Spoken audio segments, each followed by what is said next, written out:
emergency, you have the air. Shots fired. I think you're heading off the shot clock. Officer 3751 South Polk at a 10-1.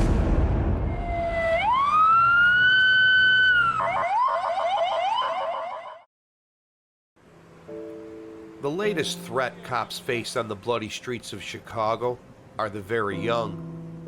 Teens ages 13 through 17 are now being recruited by most of the street gangs to carry their weapons, mule their drugs, and in some cases, do their killing for them. The youngest female killer in Chicago gang history is Jakara Barnes, a.k.a. K.I., a.k.a. Little Snoop.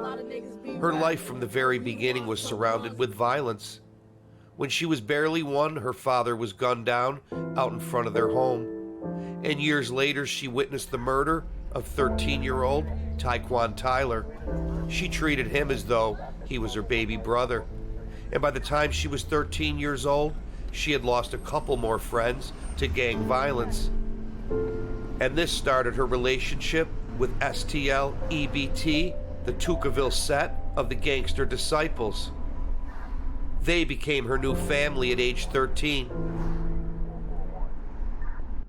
She entered the gang life at the same time drill rap had taken off big time across Chicago, and millions of dollars had flooded into the drill rap artists that became the de facto leaders of these gang sets. They purchased guns and financed their drug operations with cash from the music industry. The music industry made hundreds of millions of dollars off this violent and deadly music, and continued promoting song after song that led to more killing. It was pure societal poison that made killings, drugs, and thuggery cool. This poison has spread like a forest fire over the decades, leading to thousands of shootings and murders. According to the CPD, Jakara was the prime suspect in at least 15 shootings and a couple of murders, mainly of rival gang members of the Wick City O-Block faction of the Black Disciple Street Gang. This little girl was knocking off grown men in the feared Black Disciple Street Gang. Her murder and shooting sprees embarrassed the gang, and this is why she was killed. She was very effective. She snuck up on them before they knew what hit them. On April 11, 2014, Jakara Barnes was shot multiple times and killed in an ambush by rival gang members. She was 17 years old. She was the most violent female hitter in Chicago gang history. In 2020, King Von was killed outside a hookah lounge in Atlanta.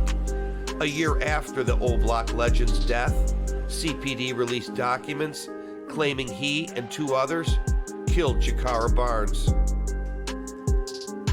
The Chicago police watched all of this unfold over this very violent 4-year period, and they must be asking themselves, what kind of men would allow a young girl to get involved in this type of life? And I think they know the answer to this question. The rap culture turned this young girl and many young men into what they describe themselves as being young savages that have left the civil society in the rearview mirror. They created a violent culture that is committing mass murder in the name of drill rap. And we now know why cops are so hesitant of these young gang members and are forced to treat them with extreme caution, because they never know which of these violent kids could be the next Jakara Barnes.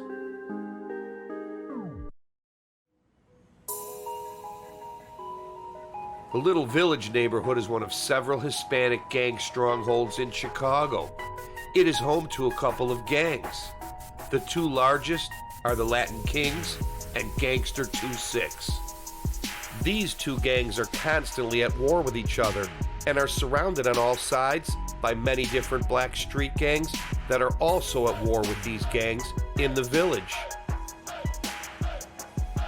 According to the Chicago Crime Commission, the Sinaloa cartel uses Little Village as a launching point for the gangs to distribute drugs to other gangs across the city.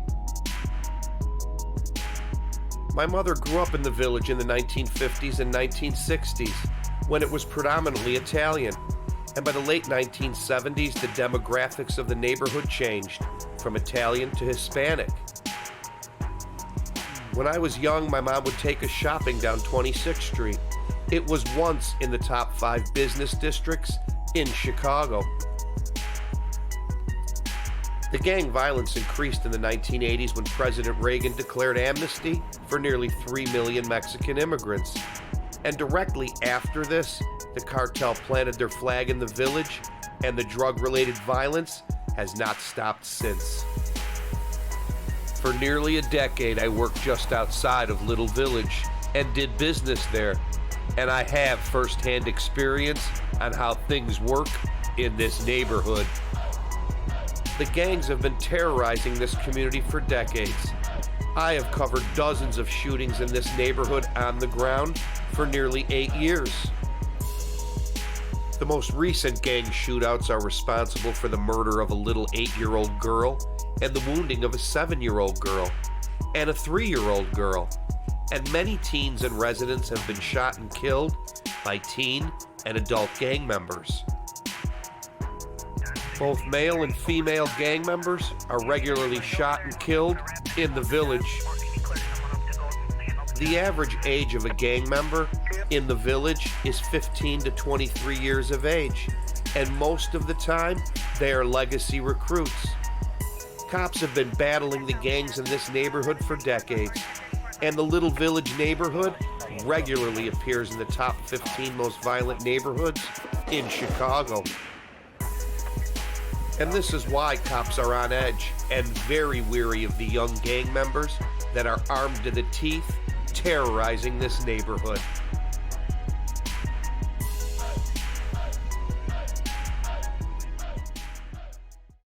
Go on now.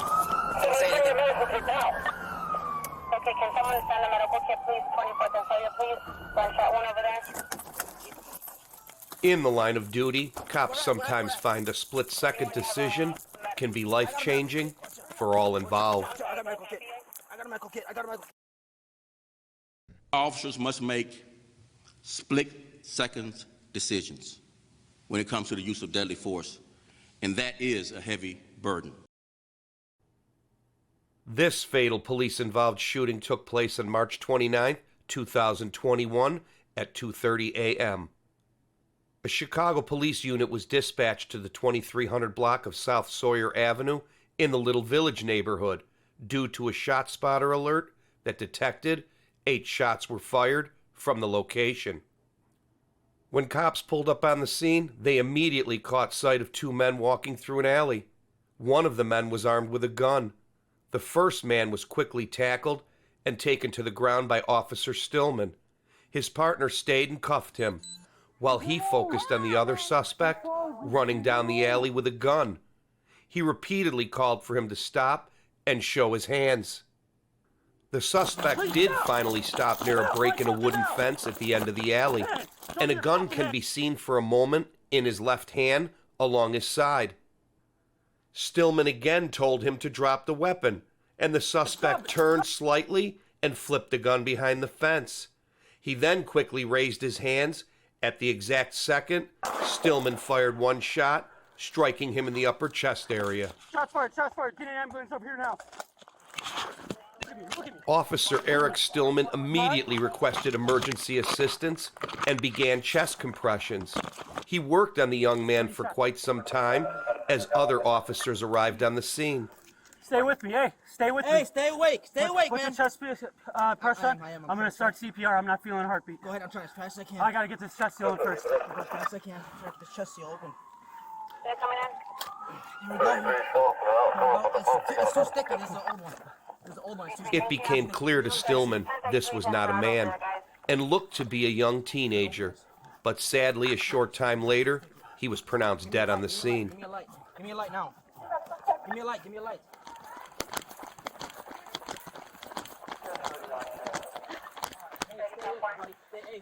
More facts in this incident came to light through investigators, prosecutors, and the release of the body cam footage that painted a more sinister picture.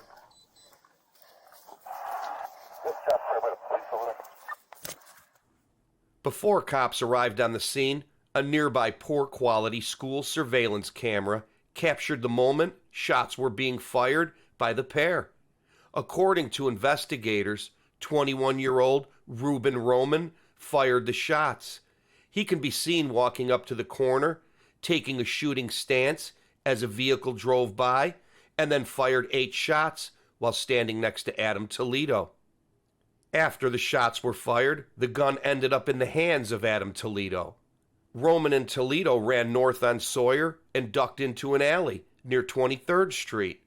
About a minute later, cops spotted the two and saw one armed with a gun, and the one that was armed was Adam Toledo. Please stop! Stop right fucking now! Hey, show me your fucking hand! After the body cam video was released, it showed Stillman clearly made the wrong split-second decision when he shot Adam Toledo. Please stop! He had the gun in his hand down along his left side, then tossed it just before he put his hands up. Shots fired, get an ambulance up here now. And it would get much worse for this cop. When him and his partner walked back behind the fence where the weapon was, they both flashed their flashlights on it. It was about 5 feet away from the body. And at this point, things got even worse when he saw the slide on the weapon was locked back, indicating it was empty. He also realized by the location, Adam did not have it in his hand and threw it before he shot him. And he would find out 2 days later how old Adam Toledo was. Had Officer Stillman got a clear view of the gun at any time during the incident, he would have saw the slide was back and the 2-inch area of the barrel was bare, with no slide covering it. And I'm sure, had he seen the weapon clearly, he would have concluded that the gun was empty or jammed. And had he waited just one more second and not fired, he would have seen there was no gun in either of Adam's hands when he raised them. Had he seen the weapon, it would have turned out much different for both of them.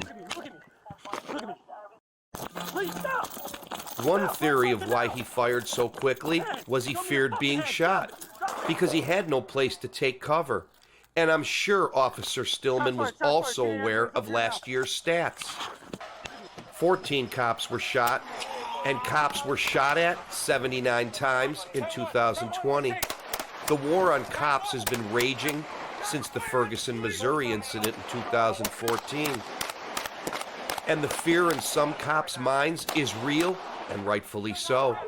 And this shooting could very well be a silent consequence from all of this. Put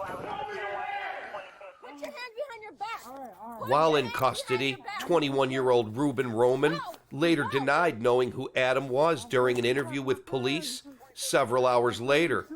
He provided a fake name for Adam and claimed he did not know anything about what just happened because he was waiting for a train. When Roman was taken into custody, he dropped a pair of red gloves on the ground that later tested positive for gunshot residue, and so did Adam Toledo's hands. And the Ruger 9mm handgun that Adam tossed matched the shell casings that were later recovered from the scene where the shots were fired from.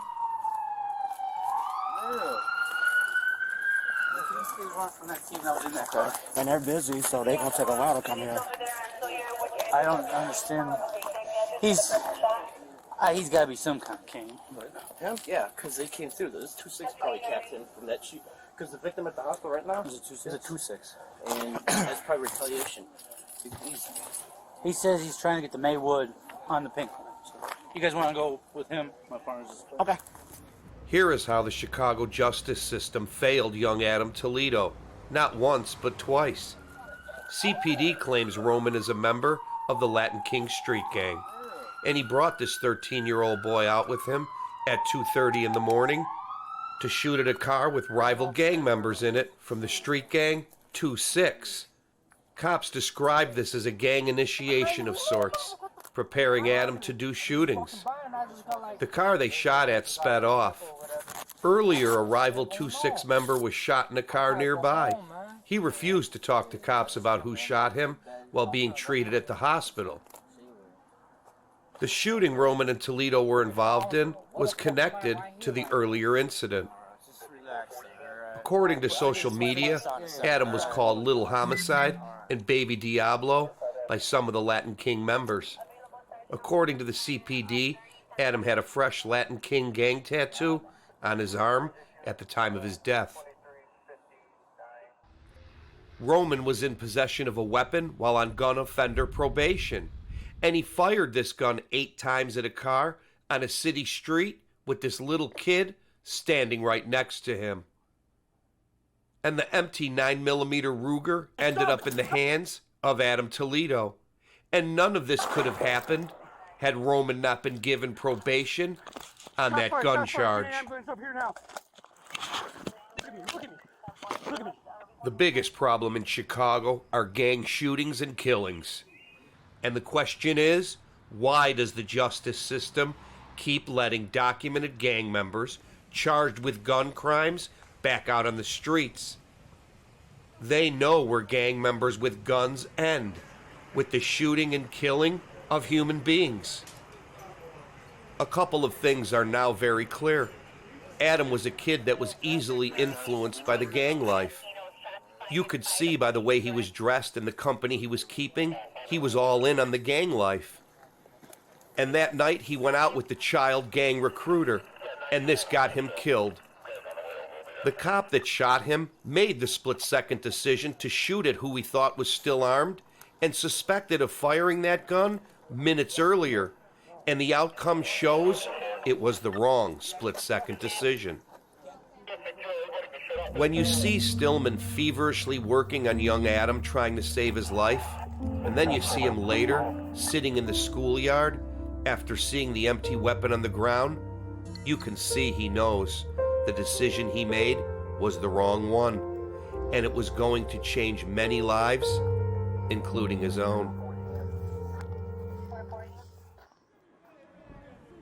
Roman was charged in the Toledo case with felony reckless discharge of a firearm, unlawful use of a weapon by a felon, and endangerment of a child.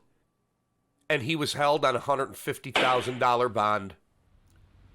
In November of 2022, Reuben Roman was found not guilty of these charges. Judge Burns said that the grainy surveillance video and forensic evidence presented by prosecutors did not prove that Roman shot at a passing car moments before police encountered him in Toledo walking in a nearby alley, and also could not prove that Roman held the weapon at any time. And it is clear the justice system failed miserably in this case and let a gang kid recruiter back out on the street. And the truth is, Adam Toledo was being groomed to be a killer for the gang like Jakara Barnes, except Adam never made it through the beginning stages of the process. Officer Stillman had no way of knowing Adam Toledo was only 13 years old when he shot him, and that the weapon he was carrying was empty. At the end of the day, there are no winners in situations like this. Adam Toledo lost his life. His family lost their son. Officer Stillman will never be the same, and I know this firsthand because tragedies involving kids never leave you. And unfortunately, this will haunt him for the rest of his life. No criminal charges have been brought against Officer Stillman, but in October of 2022, the Civilian Office of Police Accountability, known as COPA, recommended that Officer Eric Stillman be fired. And now he is waiting for the final hearing, the dismissal hearing. This fatal police-involved shooting has been classified unjustified due to the fact the teen was unarmed when he was shot and killed. And I believe it was not done with malice. It was just an instinctive, survival-driven reaction by Officer Stillman. Unfortunately, it was the wrong decision. We cannot and will not push the food pursuit policy reform off for another day. The independent monitor tracking Chicago police reform found officers here engage in 7 per day from March through December of last year that totaled over 1,300, and 30 of them involved some form of deadly force.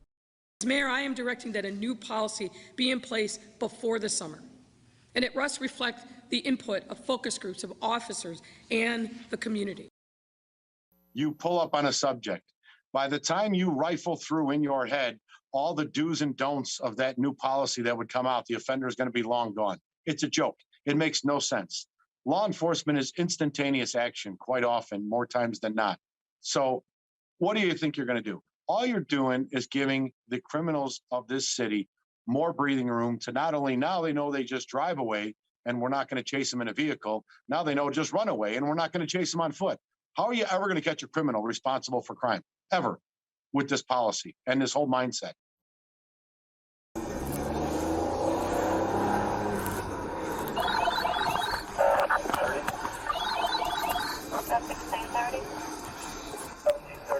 In the line of duty, cops find out apprehending criminals is a big problem for their political bosses. This fatal police-involved shooting took place on March 31st, 2021, in the Portage Park neighborhood.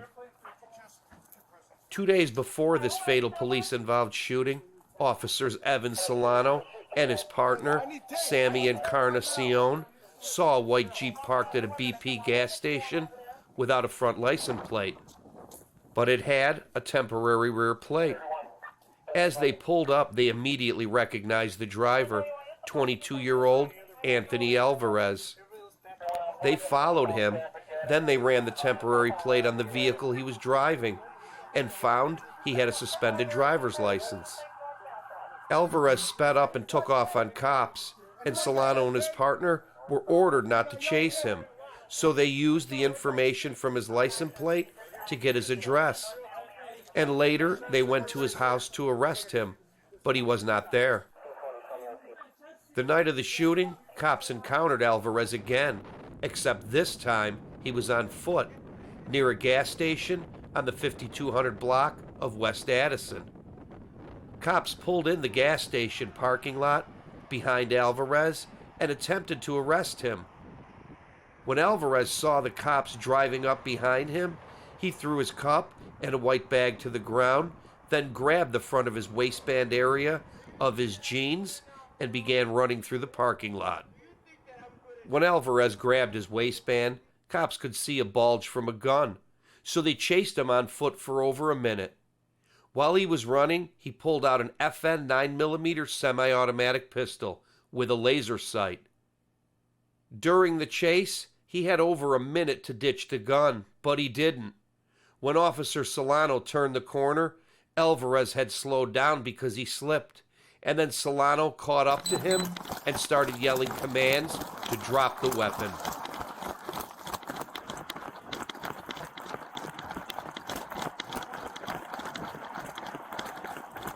He tried to recover when he fell, and that's when the first shot was fired. And when the second shot was fired, he raised the gun and started to extend it out in front of him. By the time the third shot was fired, he still had the gun in his hand. And the third shot struck him in the back, and the fourth or fifth shot struck him in the leg. And by the time the fifth shot was fired, he finally dropped the gun and fell to the ground. You had a gun! They immediately secured the scene. Solano then called for an ambulance, then they started treating his wounds. Alvarez was taken to Illinois Masonic, where he later was pronounced dead. There are a couple of reasons why Officer Solano was so quick to defend himself against this young man. And that's because Solano and his partner had some previous run-ins with Alvarez. In April 2020, both officers responded to a domestic call involving Alvarez and the mother of his 3-year-old daughter. According to the police report, he threatened to kill his girlfriend, and he was charged with assault and taken into custody. After the domestic incident, Solano and his partner encountered Alvarez again when they pulled over a car. The reason? One of the individuals in the car was identified as a person of interest in a recent gang-related shooting, and Alvarez was in the car. The occupants of the car were known gang members from a North Side gang called the Latin Brothers. They have been around for decades and are very well entrenched in the North Side neighborhood of Portage Park. And Alvarez was not arrested in this incident. And that's how these two cops knew Alvarez was associated with the Latin Brothers street gang, and this made them very weary of him. 7 months after Alvarez's death, his brother, Alexander Martinez, was shot and killed in a shooting on Interstate 290 near Harlem Avenue. He was an established member of the Latin Brothers from Knox and Berry Street, the same set Alvarez was running with. Immediately after the shooting, the protests started, and so did the misinformation campaign.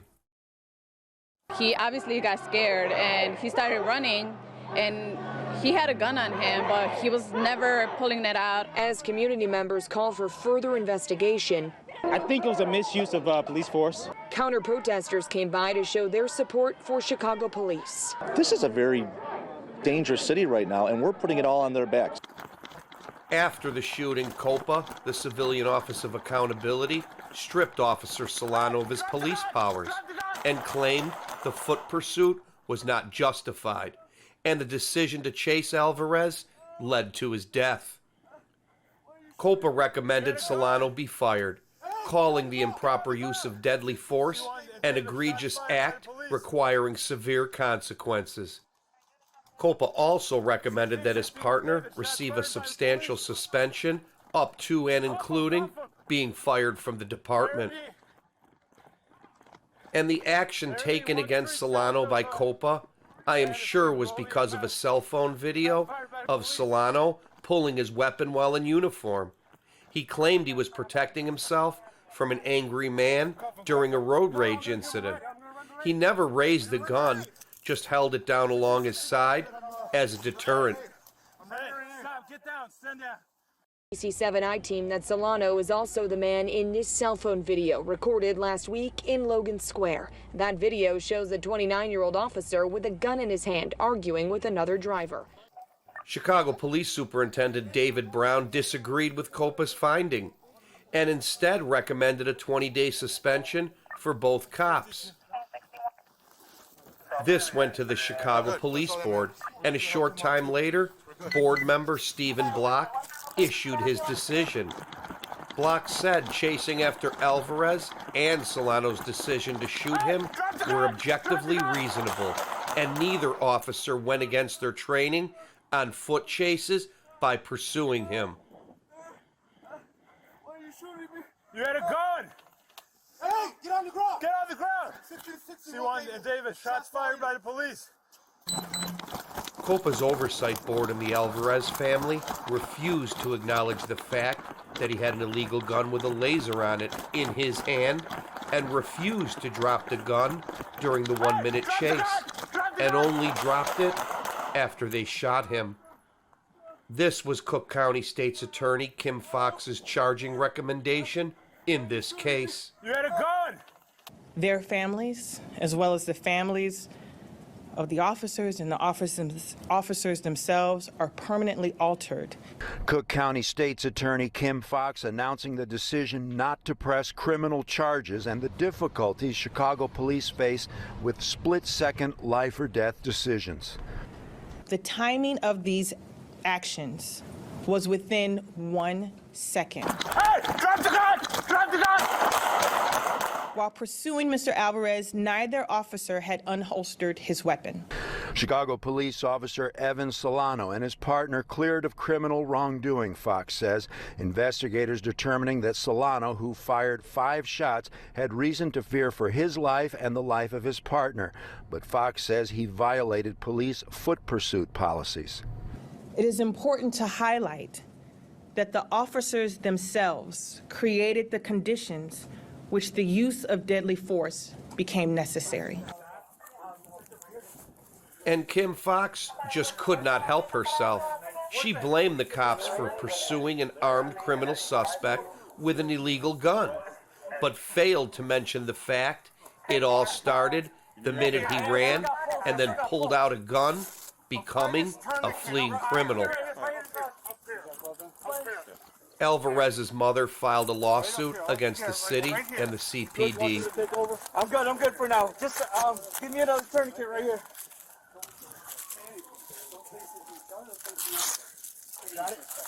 All right, come on, everyone. Hang in there. Stay with me, buddy. Hang in there, right here where my fingers are. Yeah, get it all the way up there. All the way up there. All the way up. All the way up there. And make sure it's tight. Make sure it's fucking tight. Get it up there. Everyone gets settled down. Tighter. Pull it. You got pressure on that? Tight, real tight. Keep on there. Just keep spinning. No, keep going. Spin that until you can. Hang in there, dude. Hang in there.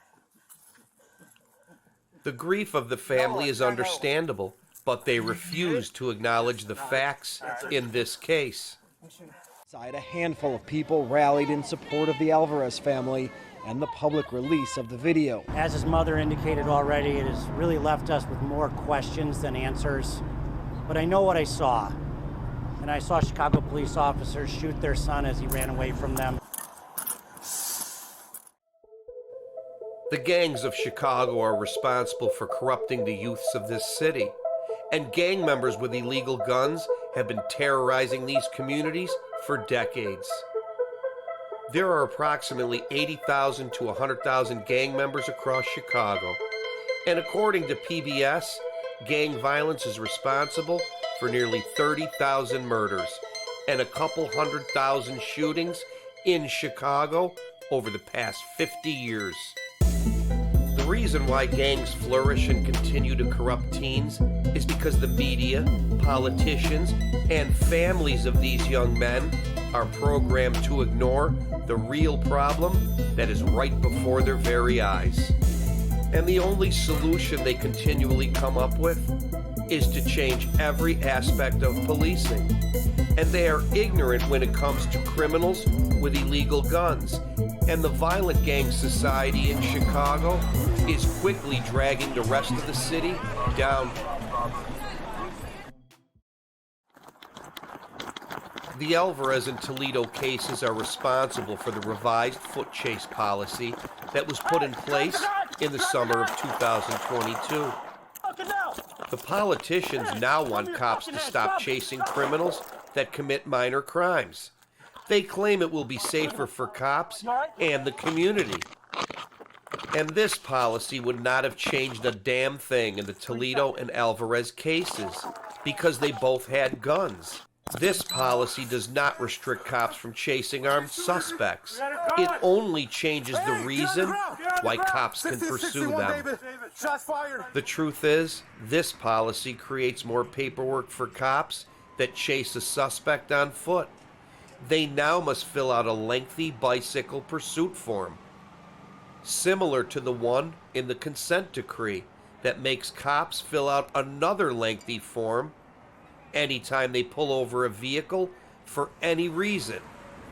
It puts cops at their desk filling out endless, unnecessary bureaucratic paperwork and leaves cops with less time to police the streets of Chicago.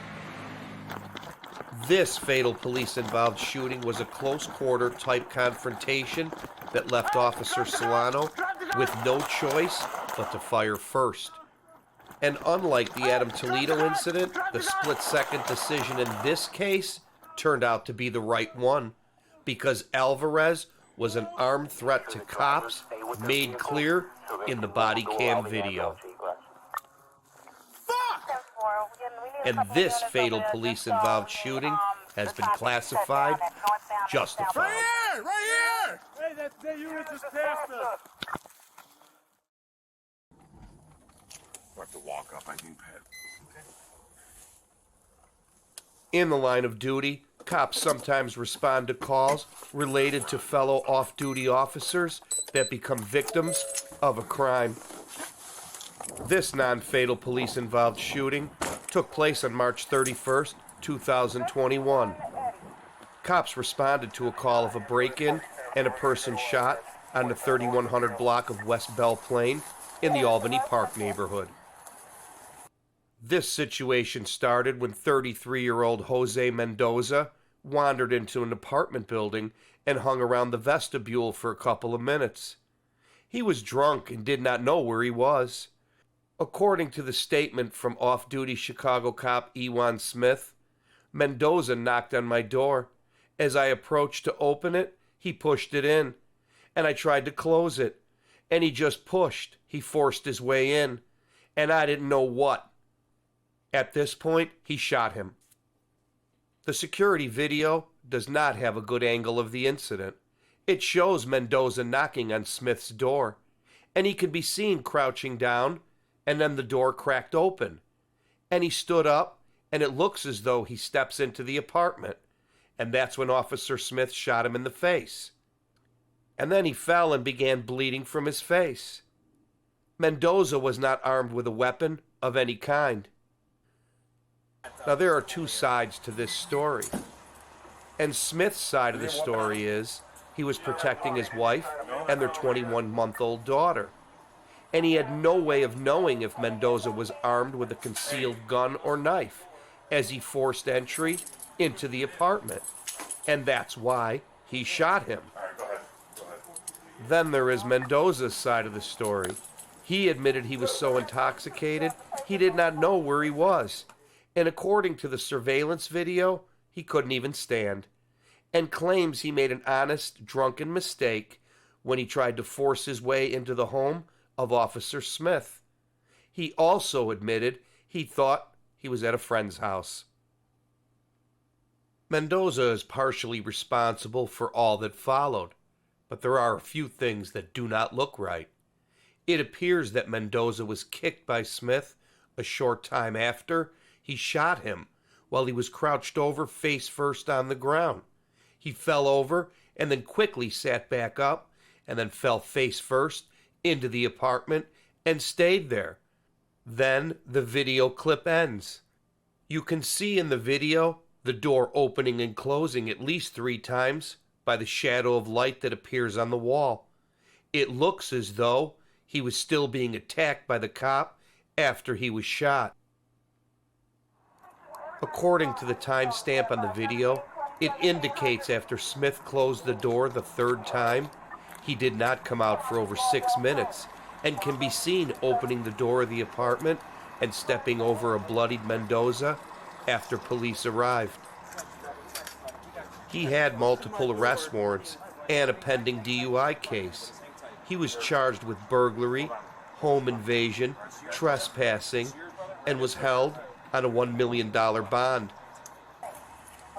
Mendoza filed a lawsuit against Officer Smith and the city of Chicago. Mendoza tried to force his way into Officer Smith's apartment, scaring his family while they were watching TV. Officer Smith was relieved of his police powers and dismissed from the force in June of 2021. The police board determined it was an unnecessary, excessive use of force by Smith because Mendoza posed no threat and had no weapon. This non-fatal off-duty police-involved shooting has been classified as questionable due to a missing video perspective and the way Mendoza was treated by this cop after he was shot on the ground bleeding. And there is the fact the cop was protecting his family from Mendoza, a wanted criminal and irresponsible drunk that tried to force his way into his home.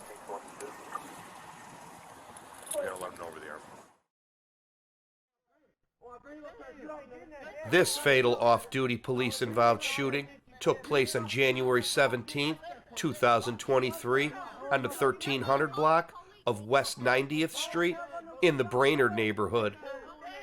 The situation started when 4 individuals started arguing outside a female Chicago police officer's apartment building. The female officer came out of her building and intervened. She tried to tell the group it was okay and to calm down. And 3 of the 4 did calm down and walked away. But 39-year-old Levon Smith stayed behind and continued to exchange words with her. As she turned to walk away, Smith grabbed her from behind and then grabbed her gun and tried to disarm her. I'm sorry. You got me. Okay. Dang, you shot me for real. Damn, baby, I'm sorry. Okay. Let's go right now. Okay, I'm sorry. Damn, baby. Now your dumb ass go to jail. Damn, I'm sorry. Call the police, bitch! Call the police right now! I'm sorry, baby. Told your dumb ass I shoot you, didn't I? Yeah, you did. Didn't I? I don't want it that Didn't bad. I? I don't want Didn't it I? that. Yeah, baby. Didn't I just say I'll kill you? I'm sorry, Didn't I baby. just say that shit? Didn't I just say that shit? Didn't I? I'm sorry. Fuck you! You just... I don't want it that, baby. Please. You... Call police, I just shot somebody! Dumb ass! Just told you I'd shoot your ass! Tried to rob me! Tried to help your dumb ass! Call the police, he just tried to rob me! The off-duty, unidentified female officer was taken to Little Company of Mary Hospital to be treated for a laceration above her right eye. And Smith was shot in his hand, abdomen, and right hip. He was charged with attempted robbery and aggravated battery. 2 days later, the charges were dropped because he died from his injuries. After the surveillance videos were released by COPA, the Smith family filed a $10 million lawsuit against the officer and the city of Chicago. The female officer was placed on routine administrative duties for 30 days, and she will not face any charges in this shooting. This shooting has been classified justified due to the fact the officer identified herself as a cop and warned Smith about what she was going to do to him. It clearly didn't matter to him because he proceeded to assault her and tried to take her weapon away. Damn, baby, I'm sorry. Okay. Let's go right now! Okay, I'm sorry. Damn, baby. Now your dumb ass go to jail. In the line of duty, when cops are caught lying, it erodes the public trust in the police department. This non-fatal police-involved shooting took place on July 22nd, 2022, on the 1000 block of West 18th Street in the Pilsen neighborhood. 2 cops from the Major Accident Unit were on their way to the Chicago Police Training Academy in an unmarked squad car. While en route, they saw a group of males standing on the corner. Sergeant Christopher Leokopoulos and Officer Ruben Rienos passed by the group and then put their car in reverse and backed up to check them out. And 2 of the 4 men walked towards the car. And it looks as though a few words were exchanged as the second man turned to run away. Officer Ruben Rienos stuck his gun out the window while 23-year-old Miguel Medina holds his hand up and has his other hand halfway up. Officer Rienos and Sergeant Leokopoulos immediately opened fire, striking Medina in his lower back and right leg. And then both cops jump out of the car, and the other man fired a couple of shots at cops while running away. Both cops then opened fire again, missing the shooter, but hit a 36-year-old man in the leg that was walking back from the gym with his friend. Sergeant Leokopoulos gave chase and shortly after returned to the scene without the 17-year-old shooter. Officer Rienos stayed by the car as Medina lies in the street bleeding out. Neither cop administered aid. Medina was taken into custody for aggravated assault of an officer, but was eventually released because the evidence was insufficient, and they had no body cams running at the time of the encounter. And it was basically their word against the suspect's word. But little did these cops know there was video and audio of the incident. At first, Chicago Police Superintendent David Brown came out and told reporters that the gunman shot first. Down this alley right here, he fired at us a couple times. And it said, now it's saying male Hispanic. Suspect is wearing an orange polo, male Hispanic. But when the video and audio captured by a local business was released by COPA, Brown quickly changed his tune. Now, there are some things wrong with this incident. The first thing is, did they announce themselves as cops when confronting the two men? They were in an unmarked car, and they had no uniforms or vests on. And maybe the two mistook them as rivals from another hood. And the other thing is, it looks as though the 17-year-old in the black hoodie bumps up behind Medina and might have pulled something out of his waistband and then goes to stick whatever it was in his pouch and then quickly turns and runs. And then turned around after cops shot Medina and fired a couple of shots at cops, and then they returned fire. It is pretty clear both cops got a look at the gun the 17-year-old was holding or pulling out of his buddy's waistband. Medina had both hands in clear view for cops. He had a wine bottle in one hand and a phone in the other. So why did they open fire on him? The kid with the gun in his hand was the one they should have shot at, but didn't. Shortly after this incident, both cops made false claims in the official report. They marked boxes showing that an offender fired the first shot. And Sergeant Leakopoulos also marked a box in his report indicating they were ambushed with no warning. I believe in these two cops' minds, the sight of that gun possibly being pointed at them gave them the right to open fire. After two unarmed people were shot, and the one that did shoot at cops got away, that's when they realized they had a big problem. The video does not support cops' account of what happened that day. Both cops were interviewed by the state's attorney's office a short time later, and the officers changed their stories and said they didn't know who fired first, but claimed the young man pointed a gun at them before they shot at Medina, who was clearly unarmed. And if in fact the 17-year-old pointed the gun at cops, why did they wait to open fire after the suspect with the gun turned, took 5 steps, and ran off? It doesn't make sense.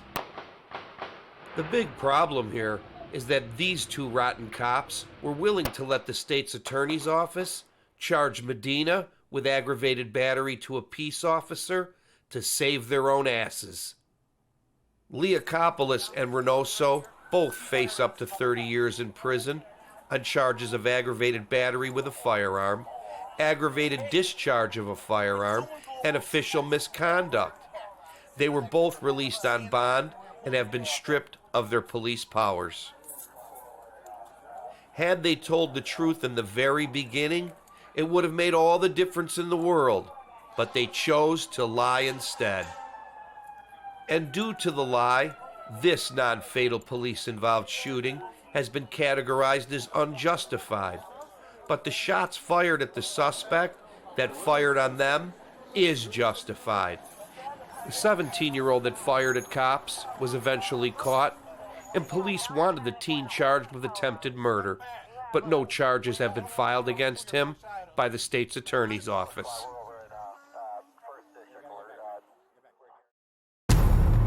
In the final episode of In the Line of Duty Chicago, highlighted are bad cops that have disgraced the badge, and good cops that gave their lives in the line of duty. And a thorough examination has been done of Chicago's failed leadership and bad policies that are leading policing down the road of destruction. Federal intervention has made the department less effective and has become a bureaucratic nightmare for cops. And over the past 3 years, veteran cops have been fleeing the department by the thousands due to these radical policies and lack of support. And because of this and much more, the future of policing in Chicago is now in serious trouble.